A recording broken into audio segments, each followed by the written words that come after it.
माता जी ये बताएं कि अभी चमत्कारों की बड़ी बात हो रही है। बागेश्वर धाम से शुरू हुआ चमत्कार आज प्रयागराज पहुंचा हुआ है और कल की तारीख में प्रयागराज बागेश्वर धाम आने वाले हैं धीरेन्द्र शास्त्री जी।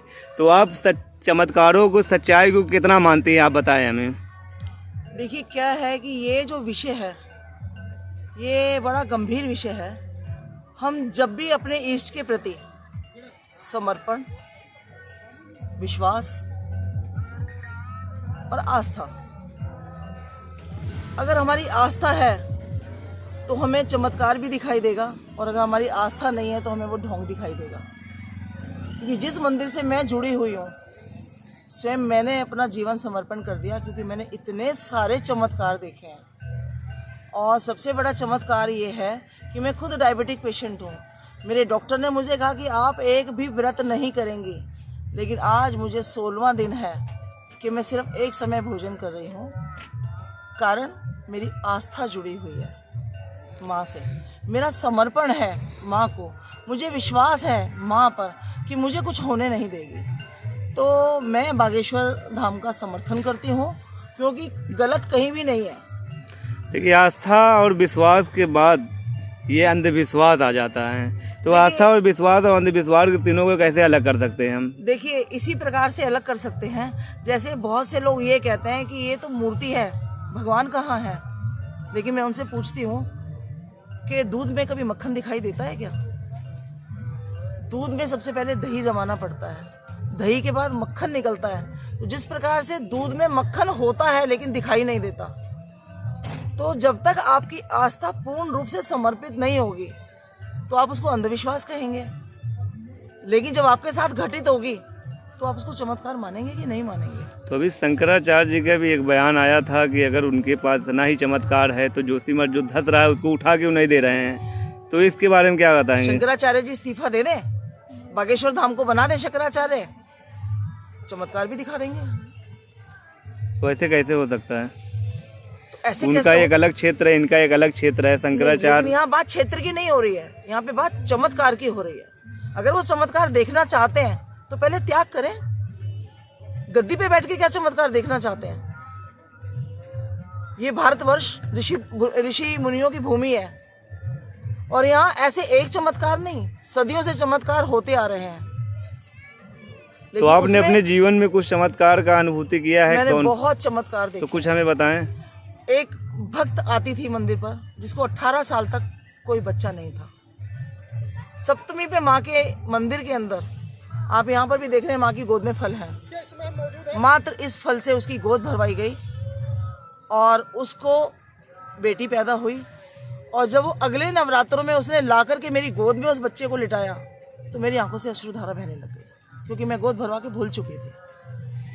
ऐसे बहुत से चमत्कार मैंने अपने जीवन में देखे हैं, क्योंकि कालका जी मंदिर एक वो आस्था का केंद्र है कि जहाँ पे जो भी भक्त एक बार जुड़ जाता है ना, तो वो उस दरबार को छोड़ता नहीं है। क्योंकि उस दरबार से आज तक कोई खाली हाथ गया ही नहीं है। हम हाथ फैला के मांगते हैं और माँ झोलियाँ भर के देती है। तो ये कभी अभी नया मामला आ रहा है कि चमत्कार मैं आपको और शेयर करना चाहूंगी। बता दीजिए कि एक मर्डरिस्ट आया कालका जी मंदिर पे, लेकिन जैसे उसने अपनी माँ से आंख मिलाई, उसने थाने में जाके समर्पण कर दिया कि मैंने मर्डर किया है, मुझे गिरफ्तार कर लीजिए। उसका अखबार में काफी सुर्खियों में आया था। तो ये चमत्कार नहीं है तो और क्या है? अगर आज उन चमत्कारों पे मैं लिखना शुरू करूं तो शायद मेरा जीवन भी कम पड़ जाएगा। तो इसका मतलब आप पूरा समर्थन देती हैं? मैं पूरा समर्थन देती हूँ, क्योंकि वास्तव में चमत्कार होता है। देखिए, मैं कुंभ में हमेशा आती हूँ। 2010 से माँ की प्रेरणा से सबसे पहला जो लगा था कुंभ, वो हरिद्वार में लगा था। उसके बाद में फिर इलाहाबाद लगा, उसके बाद फिर उज्जैन लगा, उसके बाद 2019 फिर इलाहाबाद लगा।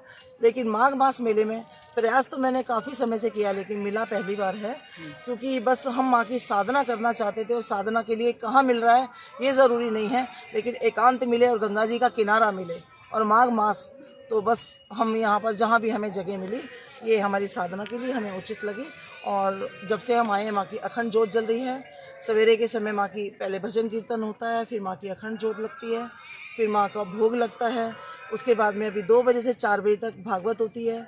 सुबह में हवन करती हूँ, रात्रि में फिर सोने से पहले हवन करती हूँ, रात्रि को 8 बजे फिर माँ की आरती होती है। फिर हम माँ की स्तुति करते हैं, भजन गाते हैं, सुंदरकांड का पाठ करते हैं। और जो भी भक्त लोग यहाँ आते हैं सबके रहने की और भोजन की व्यवस्था ट्रस्ट के द्वारा की जाती है। कालका माँ धर्मार्थ ट्रस्ट का मुख्य उद्देश्य क्या गया है? क्या उसका सामाजिक सरोकार भी है? कालका माँ धर्मार्थ ट्रस्ट का जो मुख्य उद्देश्य है, 2010 में मुझे माँ ने स्वप्न दिखाई दिया था कि गंगा जी के किनारे मेरा मंदिर बनाओ। तो गंगा जी के किनारे अभी हमने ऋषिकेश में जगह देखी है, तो वहाँ पर बहुत जल्दी ही निर्माणाधीन होने वाला है माँ का मंदिर। लेकिन जो ट्रस्ट का मुख्य उद्देश्य है वो ये है कि आज आप देख रहे हैं कलयुग में बुजुर्गों की कितनी, मुझे कहने में कोई संकोच नहीं होगा कि माँ बाप 10 बच्चों को पाल देते हैं, लेकिन 10 बच्चे मिलकर के एक माँ बाप को नहीं पाल सकते। तो जब मैं उनको देखती हूँ तो मुझे बहुत मन में दुख होता है।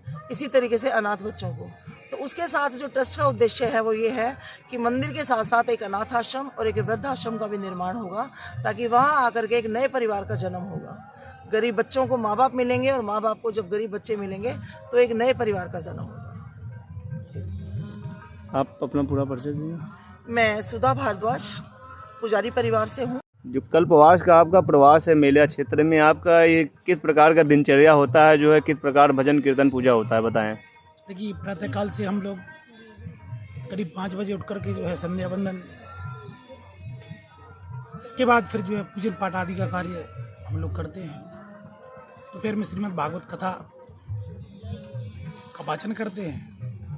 शाम के समय माँ की आरती, भजन आदि, रात में सुंदरकांड भजन आदि, और माँ गंगा की गोद में बैठ कर के हम सब लोग जो है इस चराचर जीव के कल्याण के लिए, जब मुझे पता चला कि दीदी माँ सुधा भारद्वाज जी का कैंप लगा हुआ है, आपका जो है आश्रम, तो मैया से मैं बहुत दिनों से प्रेरित था। एक निवेदन था, तो मैया के कहे अनुसार कि यहाँ बैठ करके माँ गंगा की गोद में श्रीमद् भागवत कथा, पूरी कथा कोई सुनने आए ना आए उससे कोई तात्पर्य नहीं है। चराचर जीव के कल्याण के लिए या पशु पक्षी जो भी है, यहाँ सब श्रीमद् भागवत कथा श्रवण करें और गंगा जी की किनारे बैठकर, उनकी गोद में बैठकर 1000 गुना, सहस्त्र गुना फल की प्राप्ति होती है।